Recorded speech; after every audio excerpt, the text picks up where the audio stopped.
It's that 20-year mark of a terrible terror attack on American soil, a reminder of the young men and women from our area who fought and died in the years that followed. WGN's Ben Bradley and photographer Kevin Dolman take us to an exhibit that has unfortunately grown over the years.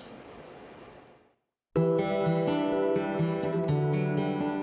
was a little bit taken back. A private moment I've never seen it up close. in a public place. He was one of the most caring people I think I've ever met in my life. It's been 10 years since Katie Stack lost her husband, Marine Lance Corporal James Stack, in Afghanistan.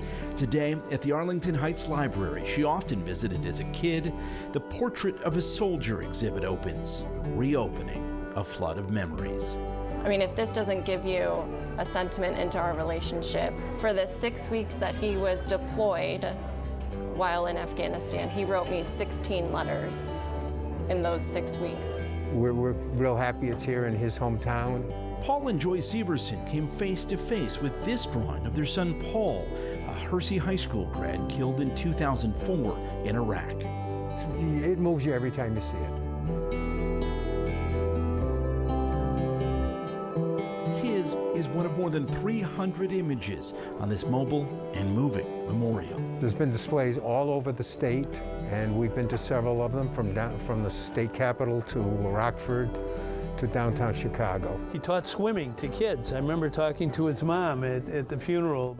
It started when a staffer for former Governor Pat Quinn named Cameron Schilling began making pencil drawings of the fallen as Quinn would travel the state to attend their funerals, meet their families, and celebrate their lives. The photographs are all different. Sometimes they're in military uniform. Other times the family wanted something that was sort of captured the essence and personality of their son. The eyes speak to the soul of the person.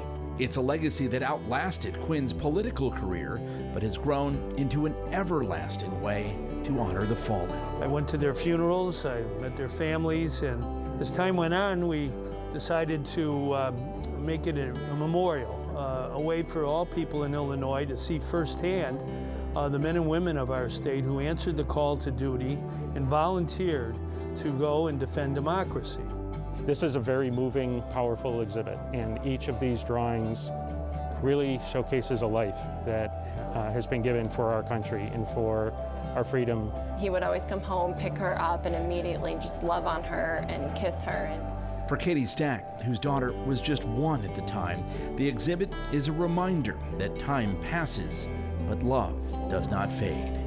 It's really humbling and heartwarming knowing that they are still cared for and their sacrifices didn't go unnoticed.